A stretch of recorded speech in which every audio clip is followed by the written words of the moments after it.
मैं अपना time manage कैसे करूं? स्टूडेंट। मैंने टाइम मैनेजमेंट के ऊपर बहुत सारी किताबें पढ़ी हैं। मैंने काफ़ी सारे टाइम मैनेजमेंट के कोर्स भी लिए हैं। मैंने दुनिया की सबसे अच्छी वेबसाइट पर भी टाइम मैनेजमेंट के बारे में पढ़ा है। लेकिन मैं हमेशा अपना दिन खराब कर देता हूँ और अपना टाइम बर्बाद कर देता हूँ। इस वजह से मुझे बहुत डीमोटिवेटेड फील होता है और ये साइकिल चलती ही रहती है। टीचर। तुम्हें क्या लगता है कि ऐसा क्यों होता है? स्टूडेंट। क्योंकि मुझे टाइम मैनेज कैसे करना है ये अच्छे से नहीं पता। मुझे पता है कि मुझे क्या करना चाहिए, लेकिन फिर भी मैं नहीं कर पाता। टीचर। अगर तुम्हें लगता है कि बुक्स, कोर्सेज और वीडियोस से तुम्हारी कोई हेल्प नहीं हो रही है, तो भी तुम उन्हें क्यों देख रहे हो?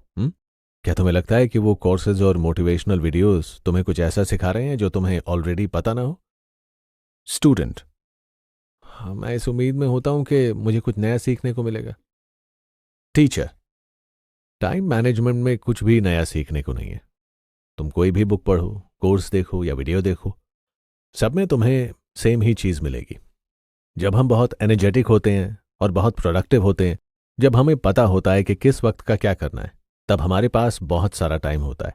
टाइम मैनेजमेंट का पहला स्टेप टाइम और हमारी रिलेशनशिप को समझना है। स्टूडेंट। टाइम के साथ हमारे रिलेशनशिप? मुझे कुछ समझ नहीं आया। टीचर। हम्म अगर तुम कभी समझ नहीं पाए कि टाइम कैसे काम करता है और तुम्हारा टाइम के साथ क्या रिश्ता है, तो तुम कभी उसे मैनेज नहीं कर पाओगे। तुम टाइम को तभी मैनेज कर सकते हो जब तुम तुम्हारे और टाइम के रिश्ते को अच्छे से समझो। मुझे बताओ, क्या तुम्हें पता है कि तुमने पिछले हफ्ते क्या किया? तुमने तुम्हारा टाइम कहाँ बिताया? स्टूडेंट। हाँ, मैंने हर दिन टू डू लिस्ट बनाई, लेकिन मैं कभी वो सारे काम खत्म ही नहीं कर पाया। मैं अगर टाइम को ट्रैक करने की कोशिश करूं भी तो भी मैं नहीं कर पाता। इसीलिए मेरा जवाब है, मुझे नहीं पता मैंने पिछले हफ्ते का समय क्या करने में बिताया। टीचर।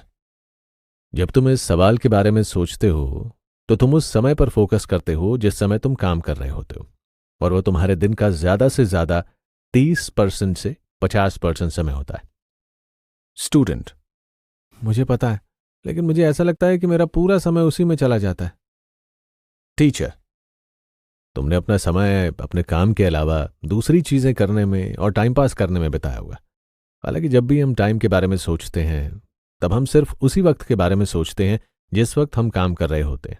हम बाकी सारी चीजों को भूल जाते हैं। स्टूडेंट। तो फिर हमें क्या करना चाहिए? टीचर। इसीलिए तुम्हें टाइम को ट्रैक करना चाहिए, ताकि तुम तुम्हारी और टाइम की रिलेशनशिप को समझ सको। तो पूरे दिन में क्या कर रहे हो और कब कर रहे हो, तुम्हें एक एक चीज को ट्रैक करना होगा, कम से कम 10 दिन के लिए। और अगर 30 दिन के लिए करते हो तो और भी अच्छी बात है। सुबह उठने से लेकर रात को सोने तक का तुम्हारे पास टाइम का रिकॉर्ड होना चाहिए, और फिर तुम्हारे पास इन 2 सवालों का जवाब होना चाहिए। तुमने जो भी किया वो क्यों किया? आज दिन में जो भी किया, उसके बाद तुम्हें अब कैसा फील हो रहा है? तुम जब खुद से ये सवाल करोगे, तब तुम्हें समझ में आएगा कि तुम्हें क्या चीजें बदलने की जरूरत है। जब तुम इन 2 सवालों का रोज जवाब देने लगोगे, तब तुम्हें तुम्हारा टाइम के साथ रिश्ता समझ में आ जाएगा। स्टूडेंट। हाँ, ये तो काफी मुश्किल काम लग रहा है। क्या सारे अच्छे टाइम मैनेजर यही करते हैं? टीचर। नहीं, लेकिन सब इसी चीज से शुरुआत करते हैं। अच्छा, एक बार उस वक्त के बारे में सोचो जब तुमने पहली बार बाइक या कार चलाई थी। उस समय तुम बहुत ही ज्यादा ध्यान से चला रहे होंगे। तुम अपने आसपास की हर चीज का ध्यान रख रहे थे और तुम्हें सारी चीजें पता चल रही थी। तुम ध्यान रखकर गियर बदल रहे थे। तुम आसपास के लोगों का और दूसरी गाड़ियों का ध्यान रख रहे थे। तुम उस समय बिल्कुल प्रेजेंट थे और आसपास की चीजों को ऑब्जर्व कर रहे थे। आज तुम बहुत ही आसानी से ड्राइव कर लेते हो। तुम्हें आसपास क्या चल रहा है उसका ध्यान रखने की जरूरत नहीं पड़ती। तुम गाने सुनते सुनते, कुछ खाते खाते, अपने दोस्तों से बात करते करते, अपने ख्यालों में खोए हुए भी आराम से बिना कुछ सोचे ड्राइव कर लेते हो। यही होती है हैबिट की पावर। मुझे याद है कि मैं मेरे दिन के हर घंटे का रिकॉर्ड रखता था। जब मैं 13 साल का था, तब से लेकर 26 साल की उम्र तक 13 साल तक मैंने अपने टाइम का रिकॉर्ड रखा।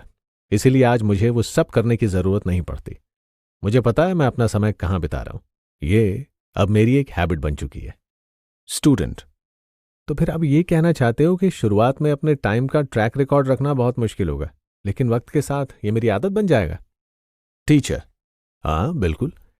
शुरुआत में तुम्हें काफ़ी मेहनत करनी पड़ेगी। तुम्हें याद रखकर टाइम का रिकॉर्ड रखना पड़ेगा, लेकिन ये सारी चीज़ें तुम्हारी पूरी ज़िंदगी काम आएंगी। स्टूडेंट, हाँ, मेरे दिमाग में एक और सवाल चल रहा है। क्या इस सब का मतलब ये है कि मेरे टाइम रिकॉर्ड में वेस्टेड टाइम नहीं होना चाहिए? मैं दिन में कुछ घंटे के लिए काम करता हूँ, फिर कुछ छोटे से ब्रेक लेता हूँ, लेकिन उसके साथ साथ मैं नेटफ्लिक्स देखने में, अपने दोस्तों से बात करने में भी काफ़ी टाइम वेस्ट कर देता हूँ, और मुझे वो सब करने में मज़ा आता है। ये जो टाइम में वेस्ट कर देता हूँ, इस सब का मैं क्या करूँ? टीचर, ये बहुत ही प्रैक्टिकल सवाल था। हिसाब से तो टाइम मैनेजमेंट के प्रिंसिपल तुम्हें यही बताएंगे कि तुम्हें 100% प्रोडक्टिव रहना चाहिए लेकिन ऐसा पॉसिबल नहीं है, और हमें उस चीज़ के पीछे भागना भी नहीं चाहिए कि हम बिल्कुल भी टाइम वेस्ट ना करें। टाइम को 4 तरीके से टास्क में डिवाइड करो। पहला, ना ही अर्जेंट और ना ही इंपॉर्टेंट। दूसरा, इंपॉर्टेंट लेकिन अर्जेंट नहीं। तीसरा, अर्जेंट लेकिन इतना इंपॉर्टेंट नहीं। चौथा, अर्जेंट भी और इंपॉर्टेंट भी। उसके बाद खुद से सवाल करो कि तुम्हें इन टास्क के क्या कॉम्बिनेशन बनाने चाहिए जिससे तुम्हारा दिन पूरा प्रोडक्टिव गुजरे। एग्जाम्पल के लिए, हर 30 मिनट में 5 मिनट का ब्रेक लेने से शायद तुम प्रोडक्टिव बन सको। उन 5 मिनट के ब्रेक में तुम जो चाहे वो करो, थोड़ा सा घूम कर आओ, अपने दोस्तों से बात कर लो, और कुछ भी। उस 5 मिनट के ब्रेक में तुम बिल्कुल फ्रेश होकर वापस अपने काम करने के लिए तैयार हो जाओगे। हालांकि अगर ये 5 मिनट का ब्रेक कुछ घंटे के ब्रेक में बदल गया तो तुम्हें दिन के एंड में बहुत ही गंदा फील होगा, क्योंकि तुम काफ़ी टाइम वेस्ट कर चुके होगे। जब हमें सही से समझ में आएगा कि क्या चीज़ ज़्यादा इंपॉर्टेंट है और हमें अपने टाइम को कैसे बांटना चाहिए, तभी हम अच्छे से प्रोडक्टिवली काम कर पाएंगे। ये आइडिया मेरा नहीं है, इसे आइजनहावर मैट्रिक्स कहते हैं, जिसमें हम समय को उन 4 टास्क के क्वाड्रेंट्स में डिवाइड कर देते हैं। हालांकि बस फर्क इतना है कि ये मैट्रिक्स तुम्हें यह कहती है कि जो चीज़ें अर्जेंट नहीं है और इंपॉर्टेंट भी नहीं है, उन्हें तुम अपने टास्क में से हटा दो। लेकिन मैं तुम्हें यह सजेस्ट करूंगा कि तुम एक बैलेंस बनाओ। तुम अपने समय का कुछ पार्ट उसे भी दो। मैंने अपने हिसाब से अपने कामों को इन 4 हिस्सों में बांट रखा है, और मुझे किस चीज़ को सबसे ज़्यादा समय देना है और कितना समय देना है, ये मैंने डिसाइड कर रखा है।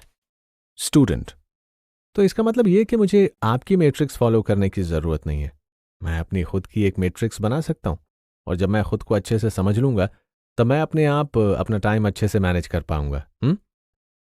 टीचर, हाँ, बिल्कुल। जब तुम खुद को अच्छे से समझोगे, तुम टाइम को अच्छे से समझोगे, और तुम्हें क्या करना है वो तुम्हें पता होगा, फिर तुम बहुत ही आसानी से अपना टाइम मैनेज कर पाओगे। स्टूडेंट, और एक बार जब मुझे ये सारी चीज़ें समझ में आ गई तो मुझे पता होगा कि अब मुझे क्या करना है आगे। टीचर, हाँ, बिल्कुल।